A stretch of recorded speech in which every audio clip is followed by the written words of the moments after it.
Hello everyone, welcome to a brand new YouTube video. Today I am going to show you my modified PlayStation 2 and I'm going to play Battlefront 2 on my PlayStation 2. So first of all, let me turn it on and show you. There's the regular boot. That's the regular boot. But on this memory card I modified this memory card, so when I turn this off, put the memory card in, turn it on,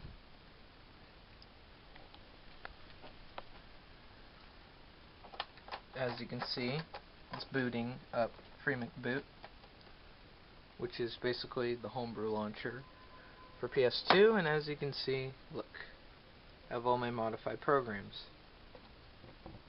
So we are going to boot up my modified Battlefront 2, and I modded this myself. I used a disk patching program called Imgburn to grab the ISO of Star Wars Battlefront 2. So as you can see right there, there's my game. I'm going to load it, and it's going to say loading config. And this is an ISO file of Star Wars Battlefront 2, but I replaced Dagobah and I believe Camino by taking the Rhen Var map from the PlayStation Portable version of Star Wars Battlefront 2, the unused Rhen Var map, and I renamed it Dag 1, all caps, and whenever you load Dagobah on the USB drive from the ISO, it will load Rhen Var instead. And of course, this version of Rhen Var is extremely glitchy. It's an unused version, so this may take a few. Alright, and there you go. As you can see, Star Wars Battlefront 2 right there. This is actually legit. No disc is in my PlayStation 2 right now. And yeah, so I'm going to take the memory card actually and take it out because I don't need it anymore. It's real. This is running off of my USB. I recommend a PNY flash USB drive. So we're just going to accept and delete, continue without saving. As you can see, the game is running completely fine. So we're going to go to Dagobah, Conquest, Clone Wars. We're going to launch. So I'm going to show you two different maps I have.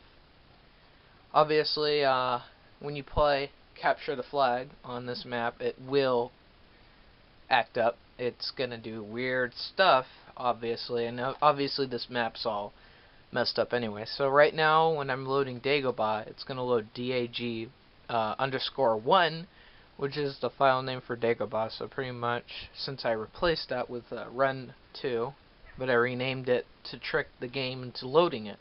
So right now, here we go. Wait for it. And this is running off the PlayStation 2. And as you can see, Rhen Var. This isn't Dagobah. This is unused Rhen Var map. Look how glitchy it is. So I'm not running the PC version. This is Battlefront 2. And there is somebody who already modded PS2, but he has no tutorial for it. And it's really easy. You just use Imgburn, you grab the ISO, and as you can see, this is glitchy. Really glitchy. And, you know, it's actually pretty fun. You can't really do much because this is happening. But this is ported from Battlefront 2 on the PlayStation Portable. I believe if I port the PS2 version of this map from Battlefront 1, it might work. But anyway, this works on both. Okay, yeah, that happens. Yeah, this happens a lot. Yeah, this is a lot of the stuff that will happen. Look at that epilepsy warning right there. Sorry about that. Yeah. It's pretty crazy. It works. There's, I believe, 7 command posts, which is unseen in any map on Battlefront 2, which is probably the major reason why this didn't end up on the PSP version, because all the maps on PSP, like Mustafar has 7 command posts.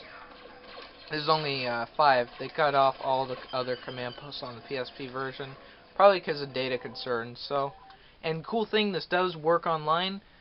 But the other person playing needs to have the same exact mod. So I will not be releasing this mod. If any of you guys want me to release the files and then you replace the files, then I'll go ahead and do that. And let's go to Felucia. I hate Felucia, but let's go to Felucia, because obviously it's not going to be Felucia.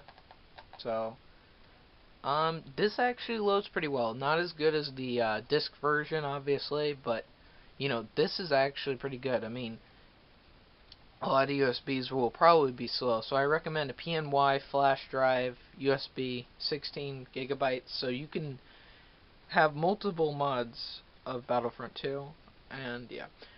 Of course, not all maps work. Only maps are kind of optimized. I tried porting some PC maps over, but they do not work if they're too big. So yeah, that's something to keep in mind. Go small if you're going to port a PC map. And as you can see here, this is the test map, and pretty awesome, honestly. I like this map, but it really doesn't do much. There's an ATRT, there's a T-posed Imperial Officer. Probably when they were developing this game, they used this guy. As you can see, look, T-posed Imperial Officer. Doesn't do anything.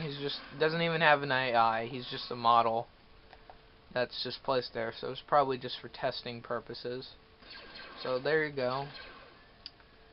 Unused flag emblems. As you can see, there's one for the Alliance, Republic, CIS, and the Empire. So of course those aren't seen. Not sure what this is for. Probably for space or something. And yeah, you can't capture this command post because reasons.